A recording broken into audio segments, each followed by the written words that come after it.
Bienvenido al Extra, un programa donde cada episodio se dedica a un tema único de ciencia, política o cultura. Extra es transmitido en 3 lenguas, a veces en inglés, en francés y como esta vez en español. Hoy es el lunes 13 de abril 2020. En todas partes del mundo vivimos la pandemia de coronavirus 19.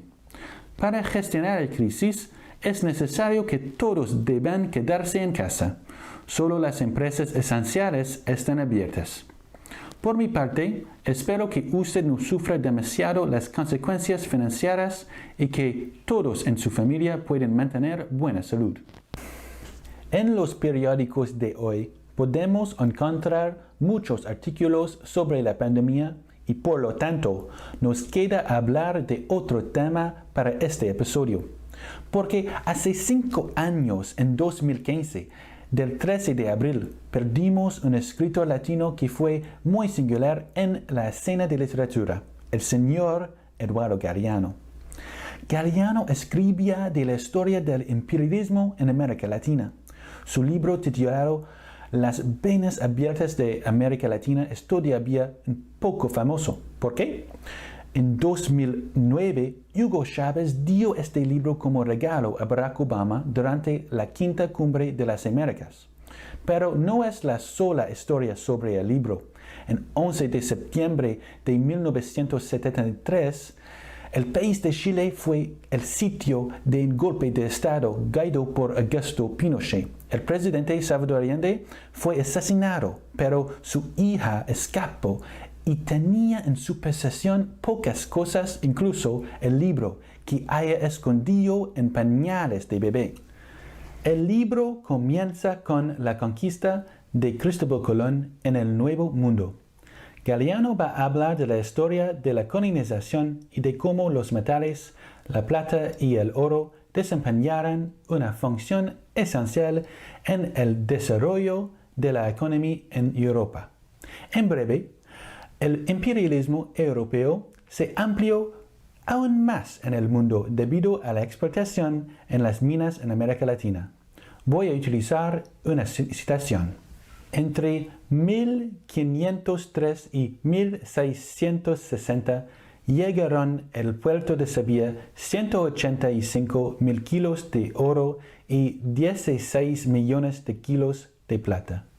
La plata transportada a España en poco menos de un siglo y medio excedía 3 veces el total de las reservas europeas. Si Europa se vuelve más rica, América Latina se volverá más pobre. Uno de los casos más discutidos en el libro es el de Bolivia y su montaña Potosí.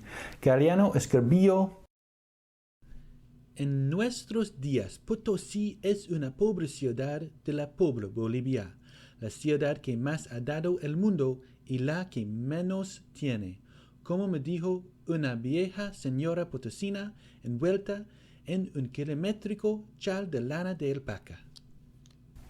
Galeano escribe con ejemplos chocantes como, por ejemplo, los trabajadores en las minas mueren fácilmente y como, en ciertos casos, las madres mataron a sus hijos para salvarlos de la tortura en las minas.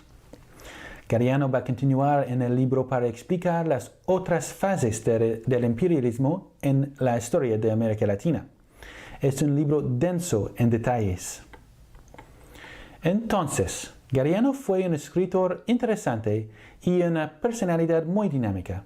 Él dijo cómo con el tiempo él cambió su estilo. Si usted lee los otros libros de Galeano, usted encontrará que a veces su estilo es poético, irrestricto y libre. Por lo tanto, los animo, espectadores, a comenzar con uno de sus libros más ligeros y divertidos. Tomemos, por ejemplo, el libro de los abrazos. Este libro contiene historias cortas con dibujos divertidos también por Galeano. Sabemos al mismo tiempo que Eduardo Galeano fue fanático del fútbol y ha escrito un libro titulado El fútbol a sol y sombra. Antes de terminar, no quiero olvidar de mencionar los libros de la trilogía Memoria del Fuego, una historia de América Latina en prosa lírica. Y también, si usted quiere saber más de la vida dramática de Galeano, de su propia vida, su libro Días y Noches de Amor y de Guerra es muy interesante. Debemos darle las gracias a nuestros espectadores. Suscríbase al canal y no se olvide del próximo episodio de Extra.